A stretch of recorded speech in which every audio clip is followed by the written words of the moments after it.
Sahabat setia Gowori yang dikasihi Tuhan, Shalom. Hari ini adalah Jumat 17 November 2023. Hari ini kita bersama-sama merayakan peringatan wajib Santa Elizabeth dari Hungaria. Elizabeth adalah putri Raja Hungaria yang lahir pada tanggal 7 Juli tahun 1207. Sebagai seorang putri, Elizabeth ini memilih hidup sederhana ketimbang ia hidup dalam kemewah-mewahan. Sejak kecil, Elizabeth sudah direncanakan untuk sebuah perkawinan diplomatis dengan Ludovicus keempat dari Turingia, sekarang berada di negeri Jerman. Pada usianya yang ke-14, Elizabeth menikah dengan Ludovicus. Mereka dianugerahi 3 orang anak. Suaminya tidak pernah menghalang-halangi karya karitatif Elizabeth, melainkan selalu mendukung karya karitatif Elizabeth maupun juga hidup rohaninya. Pada tahun 1225, Jerman dilanda kelaparan. Elizabeth hampir menghabiskan persediaan bahan makanan yang ada di istana untuk dibagi-bagikan kepada orang-orang miskin. Pada suatu hari, Elizabeth hendak bagi-bagi makanan, membagikan roti kepada orang-orang miskin. Dan Ludovicus suaminya mendekatinya dan menanyakan, "Apa yang kamu sembunyikan di balik rok kerjamu?"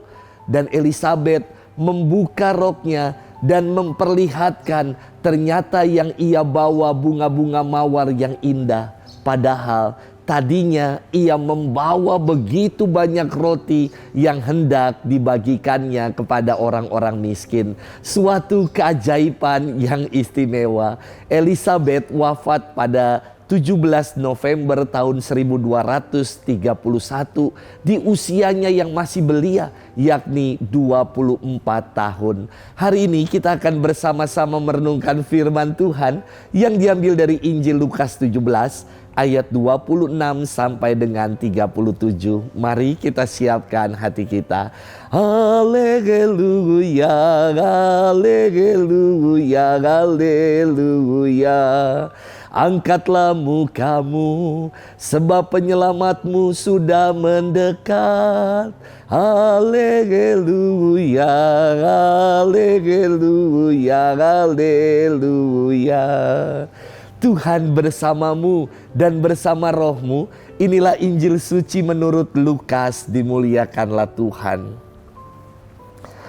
Pada suatu ketika Yesus bersabda kepada murid-muridnya, "Sebagaimana halnya pada zaman Nuh, demikian pula kelak pada hari Anak Manusia.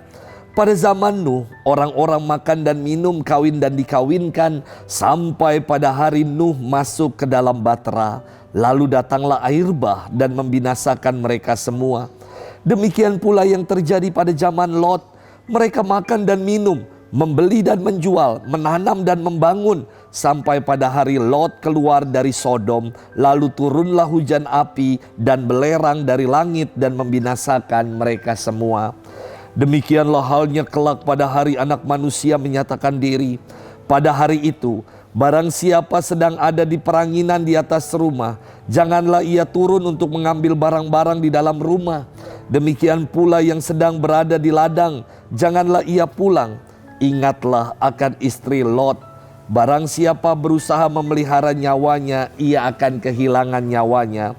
Dan barang siapa kehilangan nyawanya, ia akan menyelamatkannya.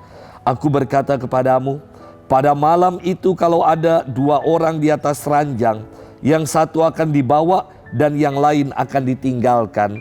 Kalau ada 2 orang wanita yang sedang bersama-sama mengilang, yang seorang akan dibawa dan yang lain akan ditinggalkan." Para murid lalu bertanya, "Di mana Tuhan?" Yesus menjawab, "Di mana ada mayat, di situ berkerumun burung nazar." Demikianlah sabda Tuhan. Terpujilah Kristus. Sahabat setia Gowori yang dikasihi Tuhan, Shalom. Saya dari dulu gak suka nonton film bergenre horor. Bukannya saya takut sama gitu-gituan, sama roh jahat dan setan. Tetapi buat saya film horor itu tidak mendidik. Ngapain juga dikaget-kagetin dan kita histeris sendiri, terus harus bayar tiket lagi. Yang buat sebel adalah ketika mau nonton bioskop, selalu ada ekstra film-film horor. Ini kan bikin penonton yang mau menikmati hiburan malah ribet, tutup mata dan tutup telinga sebelum menikmati hiburan. Sahabat setia Gowori yang dikasihi Tuhan, firman Tuhan hari ini bukan untuk menakut-nakuti ataupun bergenre horor, bukan. Justru melalui firman Tuhan hari ini, Yesus ingin mengingatkan para pendengarnya untuk waspada bahwa kedatangannya kelak berarti pengadilan terhadap manusia. Ia menggambarkan pengadilan itu dengan mengisahkan kisah pengadilan lampau yang diketahui oleh orang-orang Yahudi, yakni kisah air bah pada zaman Nabi Nuh dan kehancuran kota Sodom dan Gomora pada masa Lot. Orang Yahudi pasti tahu dan mengerti mengenai dua kisah populer ini. Melalui sabda Yesus, Ia ingin mengingatkan kita untuk berjaga-jaga dan mempersiapkan datangnya pengadilan itu kelak. Jangan sampai kita lebih mencintai diri sendiri dan melekat pada keduniawian.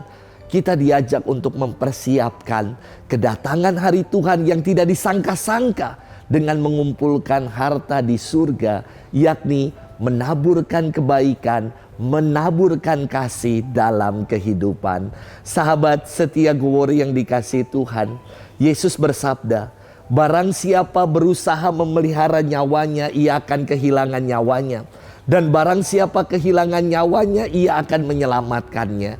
Nyawa merupakan anugerah yang dikaruniakan Allah kepada kita. Namun anugerah dan karunia yang istimewa yang menjadikan kita hidup kerap kita tidak pertanggungjawabkan. Kita kerap abai, lalai, dan hanyut pada kesenangan-kesenangan semata. Inilah yang dikritik oleh Yesus, yakni barang siapa yang tidak memelihara hidup dan hidupnya hanya demi kesenangan-kesenangan saja, ia akan binasa. Tetapi orang yang bertanggung jawab atas hidup, yang mau mengarahkan hidup pada Kristus, ia akan selamat. Sahabat setia Gowori yang dikasihi Tuhan, kita tidak tahu kapan dan di mana lokasi ketika Yesus akan datang kembali. Melalui sabda ini kita sudah diingatkan untuk menyiapkan diri, untuk waspada dan jangan sampai terbuai pada kehidupan-kehidupan dan kesenangan-kesenangan dunia. Sudahkah kita mengarahkan hidup ini sepenuhnya pada Tuhan? Semoga itulah yang kita perjuangkan. Selamat bermenung dan Tuhan memberkati kita selalu. Dalam nama Bapa dan Putra dan Roh Kudus. Amin.